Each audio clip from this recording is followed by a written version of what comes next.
kirim. Setelah itu anak itu akan terbiasa, setiap bulan dikirimi oleh ibunya ada tambahannya. 6 bulan, 7 bulan, sampai selesai kuliah dia sudah terbiasa dengan pondok pesantren. Di saat dia sudah dapat kerjaan, dapat gaji sendiri, dia akan ingat pondok. Sehingga dia pun jasadnya belum pondok, tapi hatinya tetap di pondok pesantren. Makanya Anda pondokkan hatinya, hati anak-anak Anda.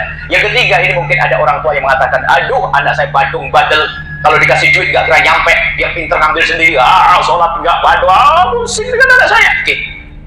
Yang punya anak semacam ini masih ada jalan menuju Nabi Muhammad, maka bergabunglah Anda dengan tempat mulia.